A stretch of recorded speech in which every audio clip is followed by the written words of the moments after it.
A man who wins is the man who thinks he can.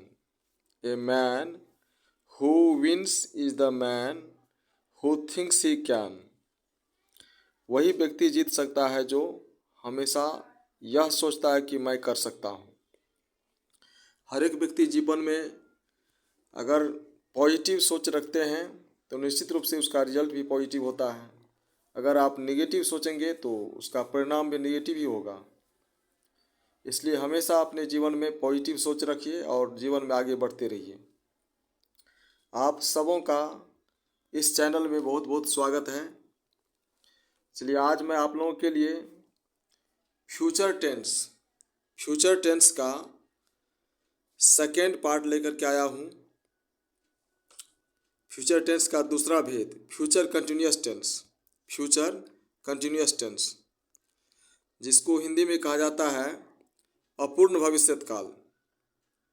इस tense में काम जो है अधूरा रहता है, अर्थात आने वाले समय में इनकम्प्लीट रहता है, जारी रहता है। चलिए सबसे पहले डिफिनेशन को जानते हैं।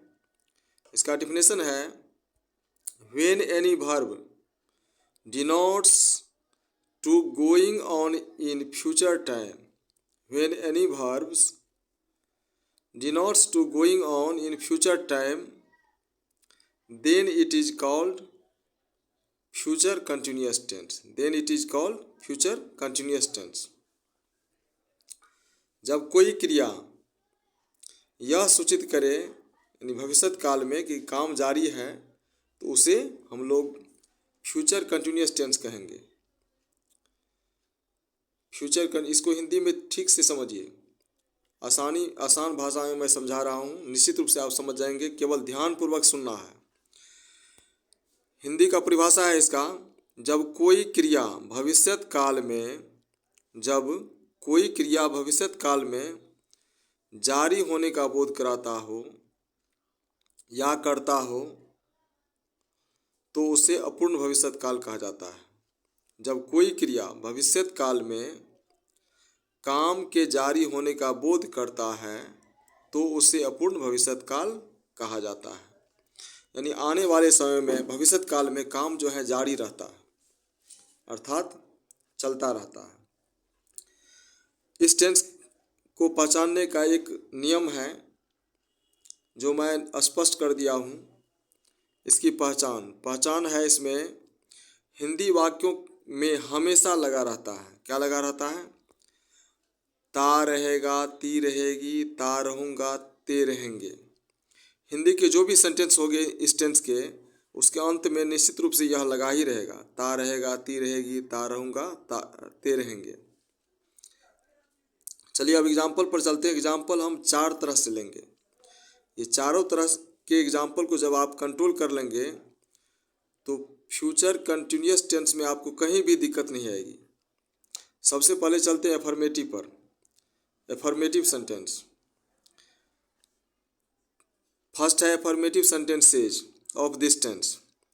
स्ट्रक्चर इसका हो गया subject plus shall will plus be plus V4 plus object plus other word.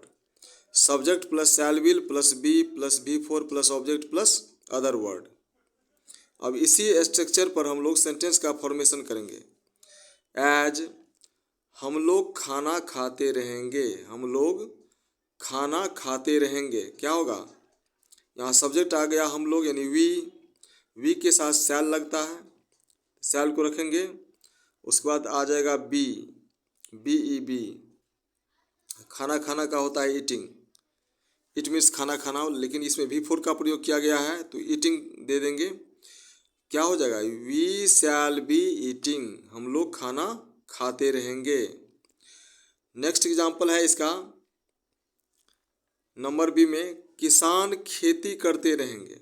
किसान खेती करते रहेंगे। क्या इसकी पहचान है? ते रहेंगे, लास्ट में क्या लग गया? ते रहेंगे। किसान खेती करते रहेंगे, बनाइए इसको। किसान थर्ड पर्सन का सिंगुलर नंबर है। The farmer will bee farming.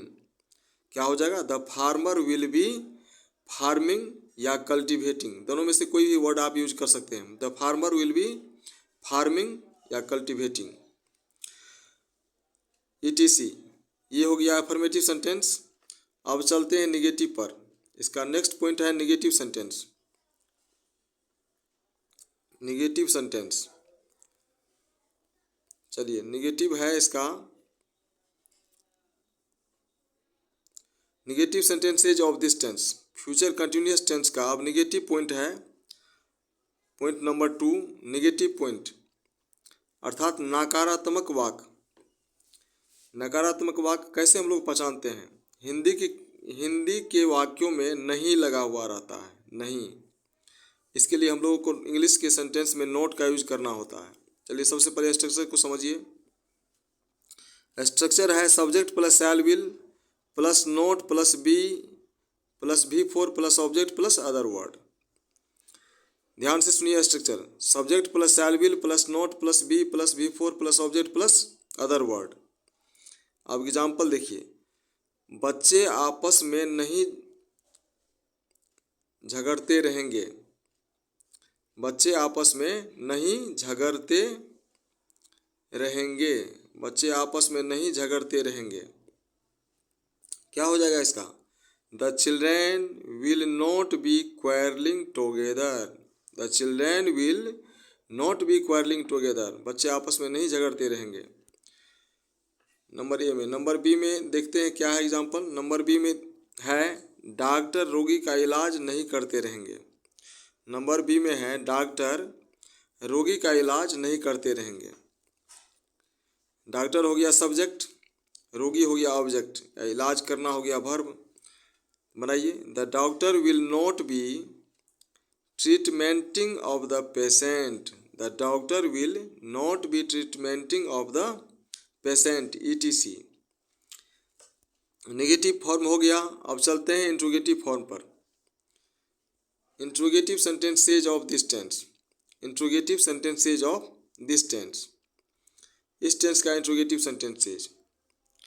Number 3, इसका स्ट्रक्चर हो जाएगा WH word plus shall will plus subject plus be plus V4 plus object plus other word. फिर से दोहराइए इसको, आप लोग इसे अपने कॉपी में नोट करते जाइए ताकि बाद में आप रिवीजन आसानी से कर सकें। WH word plus shall will plus subject plus be plus V4 plus object plus other word. Last में देना है साइन ऑफ इंट्रोगेशन। चूँकि ये इंट्रोगेटिव सेंटेंस है, प्रश्नवाचक वाक्य है, इसमें लास्ट में साइन ऑफ इंट्रोगेशन होता ही है। इसी से हम लोग इसको रिकॉग्नाइज करते हैं, पहचानते हैं कि ये क्वेश्चन सेंटेंस है। क्वेश्चन सेंटेंस भी दो तरह का होता है, एक yes no और एक WH। चलिए एग्जाम्पल पर, एग्जाम्पल से आपको स्पष्ट हो जाएगा। नंबर ए में है क्या हम लोग अवश्य स्कूल जाते रहेंगे। देखिए इस सेंटेंस में अवश्य आ गया, तो जब ये फ्यूचर टेंस में अवश्य आ जाए तो शैल की जगह विल और विल की जगह शैल का प्रयोग कर देना है। अवश्य के लिए कोई अलग से वर्ड का यूज नहीं करना है, सर्टेन या श्योर यूज नहीं करना है। शैल की जगह विल लेगा, विल की जगह शैल ले लेगा। जैसे यहाँ देखिए, क्या हम लोग अवश्य स्कूल जाते रहेंगे। चूँकि हम लोग यहाँ सब्जेक्ट आ गया तो इस वी के साथ शैल का प्रयोग होता है, लेकिन अवश्य हो गया इसलिए यहाँ विल का प्रयोग करेंगे। Will we be going to school, will we be going to school, क्या हम लोग अवश्य स्कूल जाते रहेंगे। नेक्स्ट एग्जाम्पल है इसका, तुम कहाँ रहते रहोगे, तुम कहाँ रहते रहोगे। ये WH क्वेश्चन हो गया, फ्यूचर कंटिन्यूअस टेंस का ये WH क्वेश्चन हो गया। तुम कहाँ रहते रहोगे, WH वर्ड से स्टार्ट करना। Where will you be living, where will you be living. चलिए अब इसका नेक्स्ट पॉइंट पर चलते हैं, पॉइंट नंबर 4। पॉइंट नंबर अब 4 हो जाएगा। चलिए 4 को समझिए आसानी से। Interrogative negative sentences. नंबर 4 में है interrogative negative sentences of this tense, यानी इस टेंस का फ्यूचर कंटिन्यूअस टेंस का इंट्रोगेटिव निगेटिव सेंटेंसेज। सबसे पहले स्ट्रक्चर को जानिए। स्ट्रक्चर है WH word plus shall will plus subject plus not plus be plus V4 plus object plus other word, last में देना है साइन ऑफ इंट्रोगेशन। रिपीट कीजिए इसको, WH word plus shall will plus subject plus not plus be plus V4 plus object plus other word. अब इसी structure पर sentence को format करना है, सेंटेंस का फॉर्मेशन करना है। नंबर ए में है, वे लोग क्यों नहीं नाश्ता करते रहेंगे। वे लोग क्यों नहीं नाश्ता करते रहेंगे, बनाइए इसको। Why will they not be taking breakfast. जब हम नाश्ता करते हैं इसमें टेक का यूज किया जाता है, चाय पीना में, नाश्ता करना में टेक का यूज किया जाता है। वे लोग क्यों नहीं नाश्ता करते रहेंगे, why will they not be taking breakfast. अगर यहाँ पर आता, मैं कैसे नहीं चाय पीता रहूँगा, मैं कैसे नहीं चाय पीता रहूँगा, क्या बनाएंगे आप,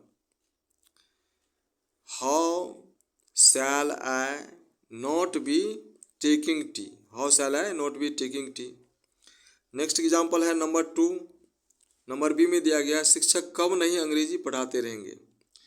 शिक्षक कब नहीं अंग्रेजी पढ़ाते रहेंगे।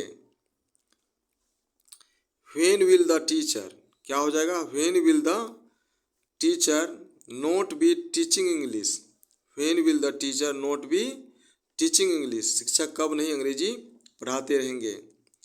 नेक्स्ट एग्जाम्पल है एग्जाम्पल नंबर सी है, क्या मैं उसे नहीं मदद करता रहूँगा, क्या मैं उसे नहीं मदद करता रहूँगा। ये यस नो क्वेश्चंस हैं, क्योंकि इस क्वेश्चन का जवाब यस या नो में आ जाता है।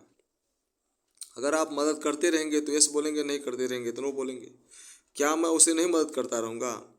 शैल I not be helping him, shall I not be helping him. ये 4 कैटेगरी का एग्जाम्पल मैं पेश किया हूँ, एफर्मेटिव, निगेटिव, इंट्रोगेटिव और इंट्रोगेटिव निगेटिव। ये चारों तरह के एग्जाम्पल जब आप कंट्रोल कर लेते हैं तो टेंस के किसी भी पार्ट में ये 4 तरह के एग्जाम्पल आप कंट्रोल करते हैं तो उस पार्ट में आपको प्रॉब्लम बिल्कुल नहीं होगा। चलिए फिर मिलते हैं नेक्स्ट वीडियो में। आप लोग इस चैनल को सब्सक्राइब कीजिए, लाइक कीजिए और कमेंट कीजिए। Thanks for watching this video.